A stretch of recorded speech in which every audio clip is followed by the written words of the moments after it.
to update the software today for our live stream. So hopefully everything's working correctly.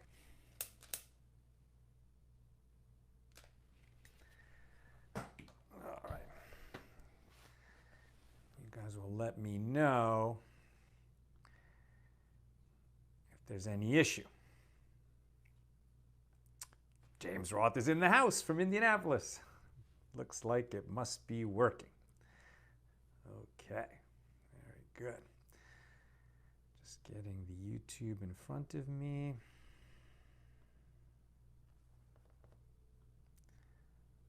Okay, Baruch Hashem. How we doing? Yehudit Sobel says shalom from Florence, South Carolina, I believe. Helena Hemela is in the house. Helena's from Finland, I do believe. Lynn Job is in from North Texas. And Deborah Hazelwood is with us. Tom Beck is in the house from Philadelphia. Welcome. Nina just shared it into the forum, so we'll probably get a few more people soon. Dominic Ariola says shalom, Sal. Chuck Wright in the house from Maryland, I believe. Miriam Jacob. Chuck says 2 nights in a row. Great to have you with us. Miriam is in from Hayden, Colorado. Okay, looks like we're streaming. We're all right. Thank God. All right, I'd like to dedicate today's learning, just in case the news hasn't gone out. I got a notification today from a group, the Jewish Men's Initiative, that I took a trip with, organized originally by JWRP organization. It was a men's trip to Israel. And one of the guys, he wasn't on my trip, he was in a different year, but they're gatherings for the guys here in LA. And one of them passed away last night, apparently in his sleep. I don't have any more details. I get the sense from the news, the way that I heard it, that it was not COVID related. I don't want to announce his name in case somebody would be hearing it for the first time. But if you know who it is, then you know we're dedicating today's learning to him, and may his memory always be for a blessing. If you have a question about that, you can private message us, and I'll answer after the show.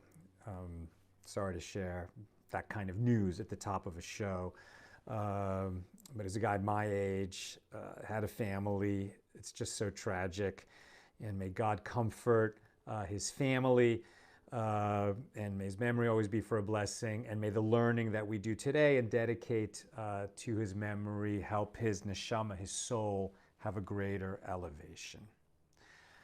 Okay. Today we are in Tractate Shabbos, the second volume of the Talmud. And we're on Daf Ayin Hey, page 75. We're in chapter 7. We're going to wrap up the Gemara, the commentary on Mishna number 2, and actually open and complete Mishna number 3, which is a short teaching. So Mishna number 2, you'll recall, lists the 39 forbidden labors of Shabbos. It was important for us to have that tally, that total of 39, which the sages debated a little bit. But the main idea is that that is the most number of sin offerings a person could be liable for. If he knew that it was, he knew what Shabbos was, he knew that it was Shabbos, he didn't know that the labors that he was doing were forbidden, were contrary to Torah law. So then that's the most number of sin offerings he would be liable to bring for the unwitting violation of a Torah prohibition. You'll recall that if you know what Shabbos is, and you know that what day Shabbos is, that, in other words, you knew that it was Shabbos when you did this, but you didn't know, for example, that it was prohibited to write your name on Shabbos, or it was prohibited to hammer a nail on Shabbos. So you would be liable to bring a sin offering when the temple is restored for each category of labor that you violate. So if you write your name 50 times, or even if you write a whole book by hand or type it, that would only be one violation, right, for writing. But if you wrote and hammered, that would be two. If you wrote and you hammered and you screwed in a screw with a screwdriver, that would be two violations total. One for the writing and one for the hammering and the screwing, which are both part of construction, of building. Okay. So we're in completing our examination of that Mishnah. Today we're looking at a teaching of Rav Zutra bar Toviya. And he gives us a teaching related to this Mishnah, that you would not tighten loose stitches in your garment, right? So imagine that you looked over at your shirt or your jacket on Shabbos and you saw that like the cuff for some reason was coming loose. And so you thought to yourself, oh, well, I'll just pull the threads tight so that the cuff won't fall off. So Rav Zutra bar Toviya is teaching us that that's a prohibited labor. And if we did it not knowing that it's prohibited, then we would become liable for the sin offering.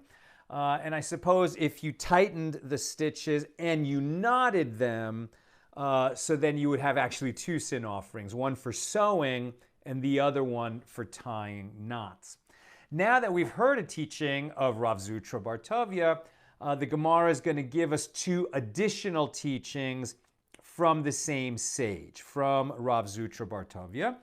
And he tells us that in addition to his teaching about don't tighten loose stitches on Shabbos, also it is prohibited to learn anything from a magosh, And we're going to come back to that in a moment, what a magosh is and why we're prohibited to learn from a magosh. And if we learn from a magosh, as we'll see, in order to do that practice, then we would actually be liable to the death penalty. So we'll come back to what it means to learn from a magosh. But first, we have this beautiful teaching. This is the third teaching in our Gemara from Rav Zutra bar Toviya. He says, one who knows how to calculate the astronomical seasons or the movement of the constellations, he knows how to do it, and he doesn't do it, we don't speak to him. It's like, what? What does that mean? So let's break that down a little bit. In fact, let me read to you what the Gemara says about this, and then we'll examine it a little more closely. Right? So he says, so Rav Zutra bar Toviya says, and one who knows how to calculate astronomical seasons and the movement of constellations and does not do so, one may not speak with him because his actions are improper.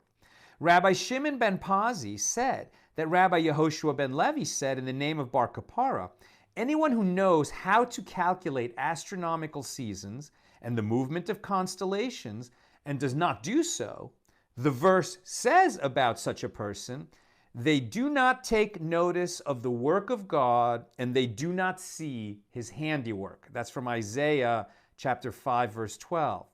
And of this person, the same person, Rabbi Shmuel bar Nachmani said that Rabbi Yochanan said, from where is it derived that there is a commandment incumbent upon a person to calculate astronomical seasons and the movement of constellations? As it was stated, and you shall guard and perform, for it is your wisdom and understanding in the eyes of the nations. This is Deuteronomy 4:6. What wisdom and understanding is there in the Torah that is in the eyes of the nations? When we say about the nations, we mean the non-Jews. Like we are the Israel nation, the Jewish nation. Everyone else would be the nations, right? What wisdom and understanding is there in the Torah that is in the eyes of the nations, i.e. appreciated and recognized by all? You must say, this is the calculation of astronomical seasons and the movement of constellations as the calculation of experts is witnessed by all. Now, in the ancient world, this was high science, right? I mean, literally, this is important high-level science. I mean, to calculate the astronomical seasons and the movement of the constellations, think about that. These were people that did not have telescopes. So for them to understand exactly how long a year is, and our sages knew to an astonishing degree that a year, it's not just 365 days, it's 365 days and 6 hours and a certain number of minutes. And we're going to repeat, that the year is going to start at the same time. I forget the number, but it's something like every 19 years or 50 years or whatever it is. I mean, these were like very intricate calculations that a person would have to be able to do to accomplish such a feat. The astronomical seasons, I mean, to know exactly when is a leap year, when exactly is the first day of spring, etc. What we're saying is this is a scientist, right? It's a scientist, a mathematician, an astronomer, a serious student of nature through observation and recording and calculation. And we're being told here in this Gemara that a person who is capable of measuring the sky and the movement of the stars and the seasons and the time from year to year, etc., a person who is capable of making those calculations must make those calculations. And why must he make those calculations? So that everyone can see that a person, what they're saying here, a person who is a Jew, meaning a visible Jew, a religious Jew, that such a person who's capable of being a scientist, so it's a Kiddush Hashem, right? It sanctifies God's name, that the people who love and worship God are capable of being great scientists. It's such an amazing teaching. I'm a little bit here, making this leap on my own. This is what the Gemara says. It definitely pertains to people who can, quote, calculate astronomical seasons and the movement of constellations. I am, taking that one step further and saying somebody who's capable of doing high-level science should do it, right? And the more that, he makes that science publicly available to the world, the more such a person sanctifies God's name. Why is this so important to me and to all of us? Because there is a false dichotomy that is being bandied about in modern society, which says, well, you have rational, scientifically oriented people over here, and you have faith-based religious people over here, and this is the distance between them. Nonsense, lies, falsehood. Science and religion are two different facets on the same practice, right? The idea being that this world was created by God, and the more we understand how this world works at the macro level, at the micro level, the more we understand God's creation. That's what it means. Now, there's some questions that really don't belong to science, right? Like what is an individual's mission in this world? What does the soul speak to us? What's going to happen to us in the afterlife? These kinds of questions, they're not measurable and demonstrable and capable of being, experimented and proven, etc., by the scientific method. So they lie outside the scope of science. And likewise, there's some questions that lie outside the scope of our prayers, but not outside the scope of God. There is no distinction. And in fact, Rambam said, Maimonides, the great philosopher and scientist Maimonides, and the greatest Torah commenter, perhaps in history, up there with Rabbi Akiva, let's say, Rambam says, when you discover a contradiction between religion and science, you don't understand one of them well enough. there's a mistake in your reasoning, either on the religious side or on the science side. So obviously, like the big example that people are going to point to is they say, well, according to the Bible, the world is about 6,000 years old.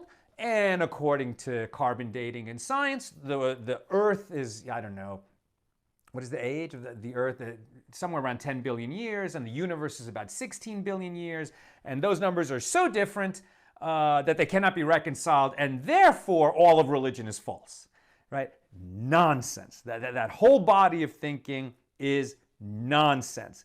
And by the way, when a religious skeptic, somebody who thinks that all faith is silly, tells you how old the universe is according to the Bible, you should raise an eyebrow, because they've made no study of religion and they don't know what the Bible says. They just looked that up in a Wikipedia and got the answer they were looking for. But actually, the Bible is so much more sophisticated than that.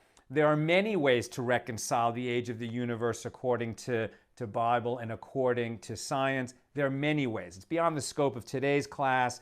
But if this subject interests you, I highly recommend Jerry Schroeder's book. I think his last name is Schroeder. First name Jerry or Gerald. And his book is Genesis and the Big Bang. And it's spectacular. I mean, he's an MIT-trained physicist who looks at the first 6 days of the creation and shows that those 6 days are outside the normal scope of time. And from there, he actually reconciles the two systems to an astonishingly precise mathematical degree. It's a great book. If this kind of stuff interests you, you'll love the book, Genesis and the Big Bang. At any rate, the idea that we can appreciate God's work better by looking with the scientific perspective into nature and the phenomena of this world is a beautiful teaching that we find right here from Rav Zutra Bar Toviya on Daf Ayin Hey, page 75 of Masechet Shabbos, Tractate Shabbos. All right, let's return to Rav Zutra's second teaching. He says, you are liable to the death penalty for learning from a magosh. Okay, so let's unpack that a little bit. What is a magosh? So a magosh was a Zoroastrian priest in ancient Persia. These were priests who would recite kind of incantations in an ancient language, often which they themselves did not even understand. And so there was actually a machloket, a dispute among our sages as to the status of these Zoroastrian priests. Were they sorcerers who were using these incantations in an effort to do witchcraft, or were they actual blasphemers who were practicing a religion that was contrary to the beliefs of God, to the beliefs of Judaism? And it was Shmuel who said, no, they're just doing witchcraft. It's like you can't take them seriously. But Rav said, no, they're heretics and blasphemers, and we do not learn from them. And the halakha, the law, follows Rav. So we do not learn from a magosh. Now, there's certain interesting things about that. We don't learn from a magosh to do his practices, right? So obviously, Judaism is going to teach that we don't go learn from somebody who has a religion that is considered blasphemous and heretical according to our understanding of God. We love God. We don't practice idolatry. Idolatry is a death penalty offense. And Rav is saying that this kind of priest, a magosh, was a dangerous heretical blasphemer. Interestingly, however, we can learn what they say in order to understand it and teach it. To whom does this apply? To members of the Sanhedrin. Why? Because the judges, what was the Sanhedrin? It was the great Sanhedrin. In other words, a rabbinical court, right? And rabbinical courts would have to, from time to time, judge somebody who was being accused of practicing witchcraft or practicing idolatry or doing these other forbidden practices. And in order to ascertain whether the defendant was guilty of that offense or not, the judges would have to actually study those practices just in order to understand them and teach it to another judge.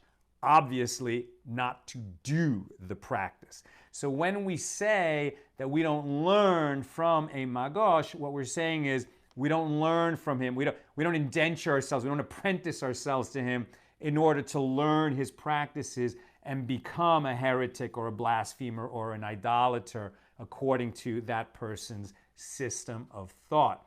Interestingly, when we're talking about a magosh, perhaps it might be pronounced a majosh, this is the same word as the magi, right? So I know in the Christian tradition, there is the tradition that there were 3 magi who brought gifts. I don't know what to say about that, except they weren't bringing their religion, even in the New Testament. I really know next to nothing about the New Testament. I'm not going to comment on that. All I'm saying is it's the same root. But this magosh was a Zoroastrian priest, not a king, a priest from ancient Persia, practicing the Zoroastrian religion, and according to Shmuel, practicing witchcraft, according to Rav, practicing a blasphemous religion. Okay? And interestingly, this is also, I looked up the etymology, this is also the root of the word magic. So I don't know what to tell you about that. We don't have a tradition that a magician is doing something wrong. A magician is practicing sleight of hand for the purposes of entertainment. He is not claiming that he's invoking the power of some god in order to make a miracle happen. He's being mysterious. He's going to leave you with your jaw hanging if he's a great magician. But we don't have a problem saying that a magician is a witch or a sorcerer or some kind of blasphemer. So the word comes from that, but we don't have that issue. Okay, I imagine there may be some questions about this. I'll come back to the comments after I finish today's teaching. Just have a couple more things to share.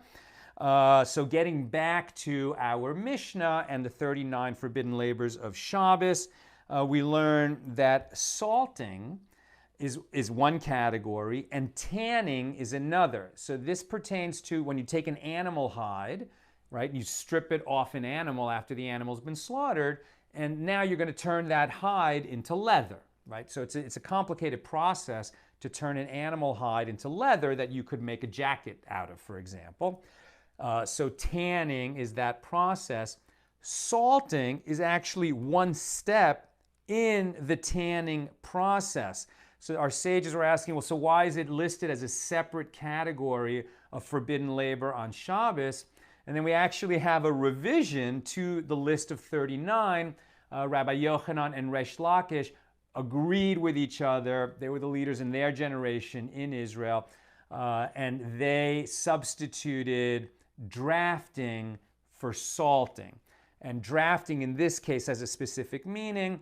It means that when you're going to go, after you've made, after you turn the hides into leather, right, and then you're going to cut them in order to, make stuff out of them. You're going to put the hides to use in some industrial use, or make vessels out of them, or make clothing out of them, or make sandals out of them, whatever you're going to make out of the leather.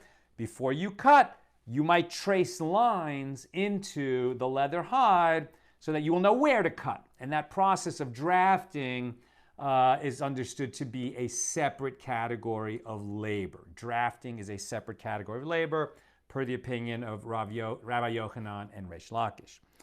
Rav Yehuda teaches that if you remove irregular threads from a garment, right? This you can picture happening, right? Like, you're sitting in shul on Shabbat. May that day be soon. We can go to a synagogue on Shabbat. And you look down at your jacket and there's a loose thread, right? And so, what's this little thread? And you might pull at it. If it starts to unravel, that's a bad thing. Maybe you leave it alone. But if it's just a loose thread and you can pull it out and discard it, is that a problem? Have we done something that we shouldn't have done on Shabbos? The answer is maybe. Because if you pull out loose threads, it's equivalent to finishing the garment. Right? The garment, you thought it was finished, but then it turns out there were loose threads, and by pulling out the loose threads, now you've sort of perfected the garment, and that's equivalent to striking the final blow, which we learned is the 38th of the 39 forbidden labors. The 39th is carrying from one domain to another. 38 is striking the final blow. So any kind of finishing a process of manufacture, fabricating, when you put the last touch on it, that itself is a forbidden category of striking the final blow. So pulling out the thread might be that. However, there's a qualification on this teaching, which is it's only going to be considered striking the final blow if you're a person who is so particular that you wouldn't put the garment on until all of the threads had been pulled out. Right? If you're the sort of person who takes the garment out of the closet, looks it over, front and back, makes sure there are no loose threads, and then you started pulling them out in order to perfect the garment, that is striking the final blow. But if you just look over and there's a loose thread and you kind of mindlessly pull it out just because it bugs you a little bit, that's not striking the final blow. You're not liable to bring a sin offering for that. No need to worry about it. And that finishes our discussion of Mishnah number 2, the 39 forbidden labors. I'll come back to questions in just one moment. I'm just going to read to you Mishnah number 3. It's quite short, and the Gemara of it, the commentary on Mishnah number 3, is also very short, so we're going to be able to put this Mishnah to bed quite quickly. And they stated an additional principle with regard to the halachas of Shabbos.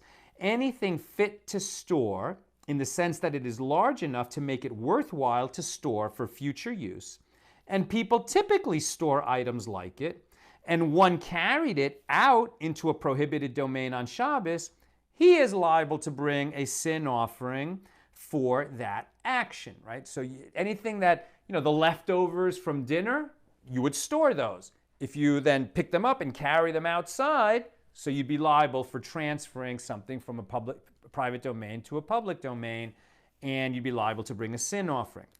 But and anything not fit to store, and people typically do not store items like it since it is too insignificant to warrant storage, and one carried it out on Shabbos, only the one who stores it is liable. By storing the item, one indicates that the item is significant to him, even though it is not significant for the typical person. Therefore, he alone is liable for carrying it out into a prohibited domain. So, if you have a person who's a hoarder, they never get rid of anything, nothing ever goes in the trash. So to that person, everything is significant.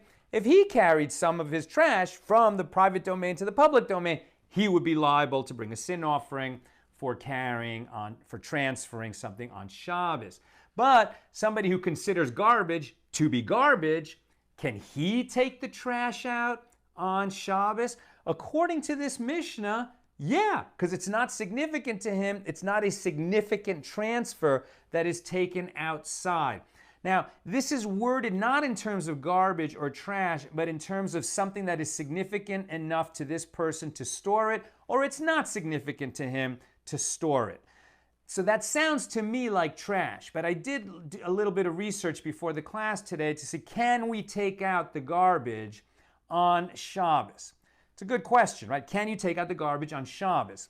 So, first of all, if the trash is disgusting so that it smells bad and you can't enjoy Shabbos in your kitchen or in your dining room or inside your house because of the smell of the garbage, for sure you can take it out. No problem. If the trash is overflowing and it's causing a disgusting kind of situation where there's just trash all over the place and you can't throw away whatever other trash is produced from your meal, yeah, you could take it outside, not a problem. Now, it's worded in terms of when you ask the question, can you take out the trash on Shabbos, that there should be an Eruv, right? So that the public domain outside your house isn't really the public domain. An Eruv makes it so that like we all have a communal courtyard.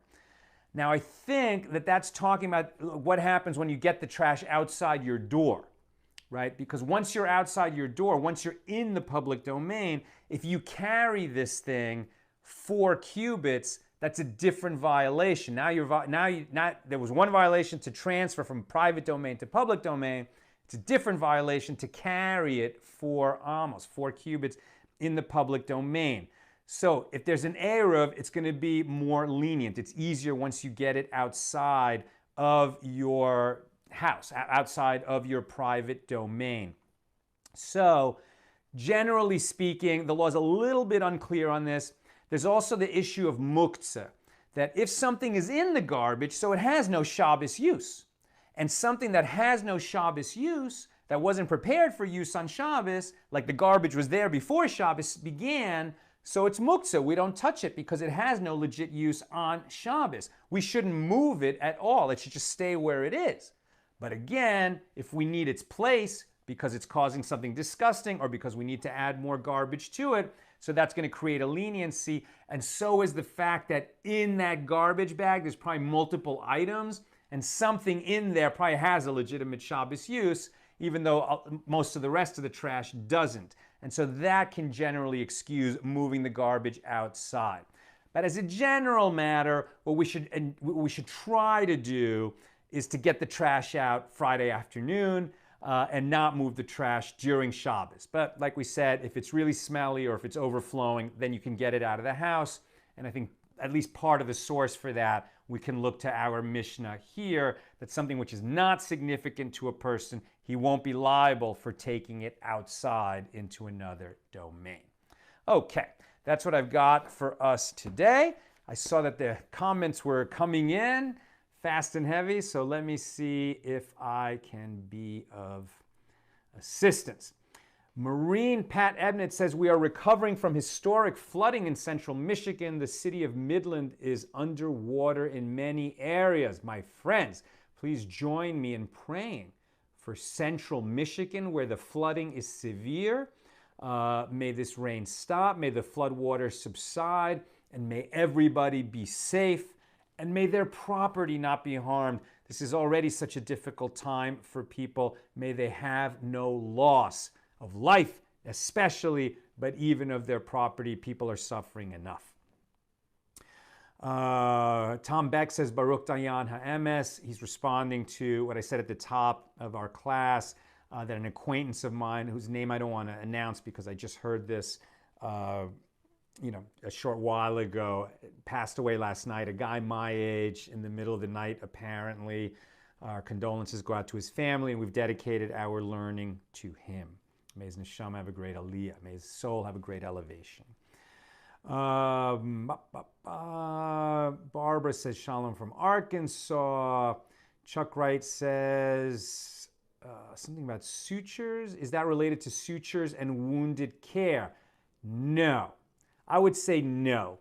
You can't sew in order to manufacture clothing or a tent or something that's not clothing but requires sewing.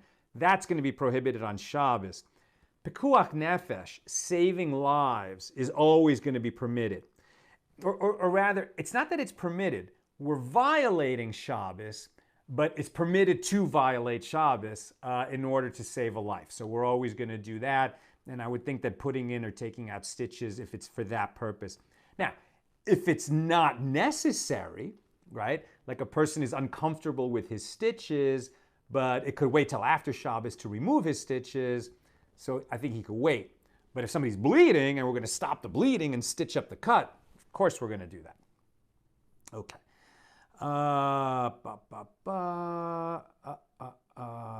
Susan Newman Stormont says, yes, God is the ultimate in science, referring, if you're joining us late, to this saying of Maimonides that if somebody identifies a conflict between religion or between Judaism and science, so he's misunderstanding one or the other because there is no conflict. Okay. Maureen says, thank you, we are safe. Our neighbors east of us are evacuees. Oh, really? Please, God, spare where this flooding is happening in Michigan and spare these people from any further harm. Susan says, I'm not Jewish, but I enjoy your teaching so much and you are so joyous. Thank you, Susan, and thank you for being here.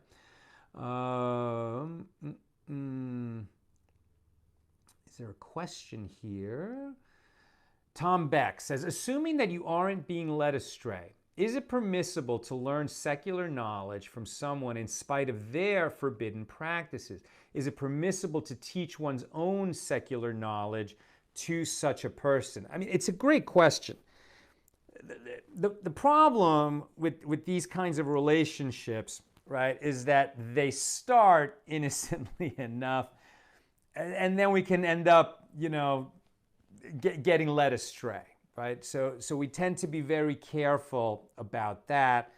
But as we saw, well, look, what we saw was that members of the Sanhedrin could learn about sorcery and witchcraft and in heretical, fields of knowledge, so that they could judge properly when a defendant would be brought before the Sanhedrin. So that's not going to be the case for the average person, right? For the average person, we should stick to, knowledge that is wholesome and within the parameters laid out for us by our sages. It would be better. It would be better. Brandon Christian Sullivan says, did Zoroastrianism influence Judaism in any discernible ways during the Babylonian captivity? I would say yes. I wouldn't say Zoroastrianism, because it's its own religion, and I must say I don't know anything about Zoroastrianism. I can't comment on that religion. But we already saw in our journey through the Talmud just a few weeks ago that the Jews of Babylonia did learn certain practices from the people around them, right? So not from Zoroastrianism, but from Zoroastrians, right? They learned from the people around them, and specifically medical practices, right? Healing practices. You could call them sort of folk wisdom or folk cures, folk treatments for ailments. Today, medicine has become such a scientific practice. Back then, it was more like trial and error. So if something worked, and that's what our sages said, if something works, if it heals, and you're not in any way praying to a false deity or making incantations that are blasphemous in nature, if you're just bringing a plant or an herb or a poultice or some kind of a cream, onto a cut that you learn from the people around you, God bless you, you should be healed, right? So that we're not concerned about. It's more about, learning practices, as is said here on our page today, learning to do them, right? So we might learn what it is they're saying and what is they're teaching, and we have to be very careful that we don't start doing it, right? That's the key. Our sages want to protect us from becoming idolaters or blasphemers. I've read that the concepts of evil spirits were introduced into the Second Temple Judaism by way of Zoroastrianism and evolved somewhat into the belief in Dybbuk's, but this could be an error. I'm not sure about that, but we did see that in terms of demonology, there's very little written about demons in the Jerusalem Talmud, which developed in Eretz Yisrael, and much more, many teachings and citations having to do with demons in the Babylonian Talmud. Now, did they pick up this kind of knowledge or information from the people around them? Were there simply more demons present in Babylonia? I don't know. I can't say. Were they absorbing practices from Zoroastrianism? I mean, let's face it, when we talk about a melting pot, even with people not going out of their way to learn forbidden practices, there's stuff in the culture. And so it may well be that certain teachings, which were not deemed to be blasphemous against God, but came from this other culture and found their way in. Our sages would teach that you shouldn't study, the Greek philosophers. But there are ideas from the Greek culture which most definitely entered into Jewish culture. They were sort of, sifted to be safe, to be okay. But one of the big examples of that is a Passover Seder. And this idea of having a meal where we're talking about ideas and in a reclining position, this was actually imitating the practice of Greek aristocrats. In a sense, that idea of that kind of a meal and that kind of a philosophical discussion is somewhat related to the manner of the Passover Seder, right? Because if you think about Passover observance prior to any kind of Greek influence coming into the Jewish world, what was it? It was you go to the temple, and you recite the story and you do certain practices, but you bring a sacrifice into Jerusalem. Once the temple was gone, the nature of the Seder changed a little bit, and there are certain ideas, certain practices in the Seder that are coming from the Greek culture around them, but certainly not any kind of Greek idolatry or any kind of, any practice that's related to paying homage to Greek gods. That did not find its way into Jewish tradition. Okay. Augusto Martin says, trash taking out is essential to the wife. Augusto, that is an excellent point. We haven't talked about it yet, but the concept of shalom bayis is a huge concept in the Jewish tradition. Shalom bayis means peace in the home. Peace in the home basically means if your wife wants you to do something, you do it. Like, as long as it's not, so she's telling you to violate Shabbos, or she's telling you to, God forbid, to do something that is sinful. But anything that is permitted and your wife says do it, you do it for the sake of having peace in the household. And yes, ladies, that applies to you as well. Peace in the household is very important, and both husbands and wives are encouraged to do what they can to maintain peace in the household. Sharon says, I live in a rural area, so my yard is not public. Can I bring my trash down to the receptacle if it is in my yard still? I would say yes, because you haven't transferred from one domain to another. If it's in your yard, it's no problem, right? You're just taking it from one part of your private domain to another part of your private domain. Should not be a problem. A question that was asked in the research that I did is, can you take your trash can out?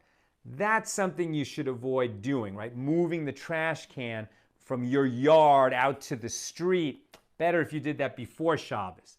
Even, according to what we're saying today, not so bad. It's worse to move the trash can out than it is if the trash can's already right on the edge of your property and you take some trash out and put it in the receptacle. That would seem to be better than moving the whole receptacle. But that question needs a little bit more research. Okay.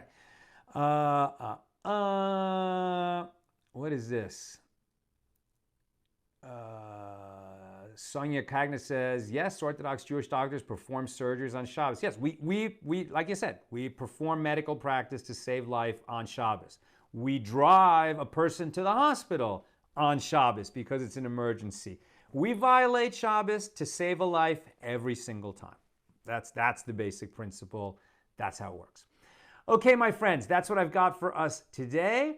Thank you for being here. With God's help, we'll continue tomorrow with page 76 of Tractate Shabbos. May you grow in wisdom and kindness every day of your life.